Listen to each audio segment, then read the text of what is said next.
Hey Amazon, it's Andres coming at you with some book recommendations. And this is going to be a little biased because these are my published works. So I hope you pick one of these up.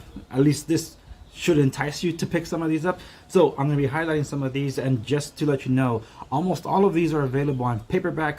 But this is not hardcover, but it is on Kindle. But there is a book of mine that is available on hardcover that I will be highlighting here. But I wanted to kick off with my first published work, and that is Finding Love, But Not Really. So this is book one in a romantic comedy series. It's called The Many Misadventures of Enoch Bellagio. So that's the tagline for everything. And so far, I have two published works, and the third one is incoming. The manuscript is done. The editing is almost done as of this product placement, but the cover is what's I'm waiting out for. So stay tuned for that one so you can pre-order if you're already two books into this series. So this whole thing is a romantic comedy series, and the Enoch Bellagio character is a character highly inspired by my life. So I put a lot of my high school hijinks into the first book because, well, why not? I'm telling a story basically through a third-party character of how I came to know my wife. And that is why certain people that read this in private as I was writing it, because I didn't know if this was going to be something I wanted to publish at the end of the day, they were very engrossed in it, and they started picking up on a few things like, wait, is this about you? There's a lot of it that is exactly as it happened. It's just that I'm able to take the creative liberties of using a third-party character to tell that story. But in telling the story of how I came to know my wife, I felt I needed to go backwards in time to see how my character became prepared to meet who eventually would be his wife. And that's why this goes backwards. This goes all the way back to high school. So this is a senior year in high school in one book. And the second book, which is called There and Back Again, Not a Hobbit's Tale. Not to be confused with that one. This is one where it happens after high school. And the third book picks up shortly, well, not so shortly after the events of the third book. But all in all, the whole tone is meant to be a romantic comedy with a lot of high school hijinks along the way. You know, things you don't ask to happen and then they happen. So I'm going to read the back of the book cover for this one so you get an idea of what this is all about. So for Enoch Bellagio, high school was known as the torture years. The time at his old high school turned him into an angry hermit. Now he had a fresh start at a new school, new opportunities to make friends. Too bad he wanted none of it. He was on a mission. Avoid people and just graduate to be done with school forever. What he didn't expect was to get involved in drama he didn't ask for. Most of all, he never dreamed he will ever find love.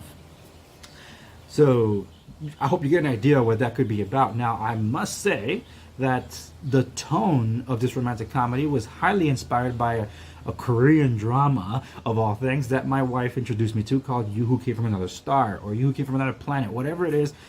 The translation can be a little jumbled there, but the point is that is what heavily inspired the tone of this, because there are twists and turns that some people that were reading the manuscript in private reached out to me and said, hey, look, it's a little jarring because yeah, it was funny, but then there's this moment where it was just a very nightmarish. And I'm like, yeah, exactly. Like, also, that was on purpose. Absolutely. And then, without spoiling anything, there are things where people just started reaching out to me and just asking me about, wait, is this how it happened?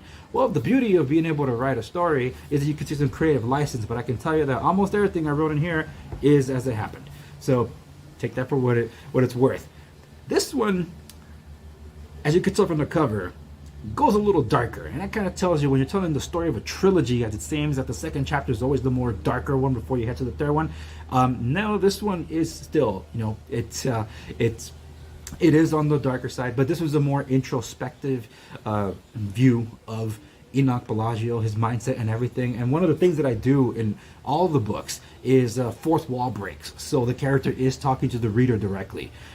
So I had a lot of fun with that, and of course some prologues or intros that I do to all of these, where I use different party characters to be able to give a perspective on a character or some insight that otherwise won't be in the book. And the entire thing is told from the perspective of Enoch Bellagio himself. So yes, he has fourth wall breaks, but that's highly inspired by film noir, because I love film noir, and I wanted the character to talk to the audience. So that's what he does. It's not meant to be meta or anything, but there are some meta moments. I'm just throwing it out there. This one, however, being a more darker version of where this is going, it's more getting into the mindset of Enoch Bellagio. And well, I hope that people are able to extract a lot more from it. And I know for the reading audience that have been following me, this for the next book, it's been quite a while to wait. So it's almost here.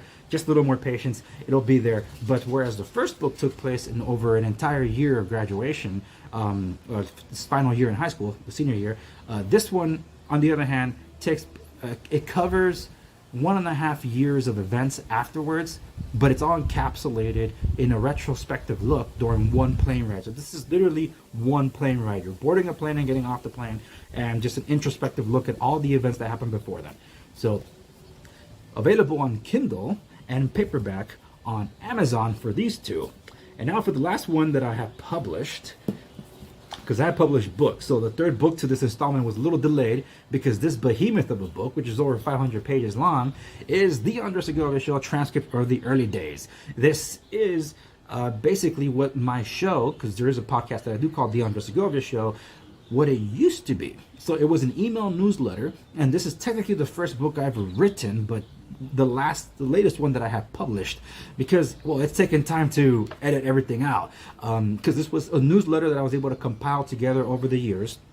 It was an email newsletter, so I put them together over the years, and I turned it into a radio transcript, because that was always my intent, to go into talk radio. But this is before the days of internet radio, so I didn't know that was even a thing that was possible. So while my life took a different route, I never stopped doing newsletters that eventually became blogging, that eventually became podcasting, and now I guess video content creation, or just any form of digital content creation. So this one, I just felt like, I have to publish my humble origins for all this. This is from 2003 to 2006, and this is a bit of a historical collection with political analysis and opinion and commentary about things that transpired then, because the show was predominantly political analysis and economic stuff from back then, and talk about foreign policy and weighing in on the issues that plagued the United States at the time. So this was then, and I must say a lot of it has aged very well. But the point is, I feel like I published this way more for me, but now as time has gone on, I'm glad that I published it,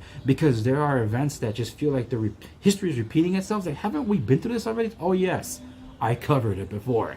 And that's what this reminds me. Now, that doesn't mean that the show currently is about this kind of stuff, but the point is, it reminds me of how far I've come along now that it's been nearly 20 years since I began. So this is the Andre Segovia Show, transcripts of the early days.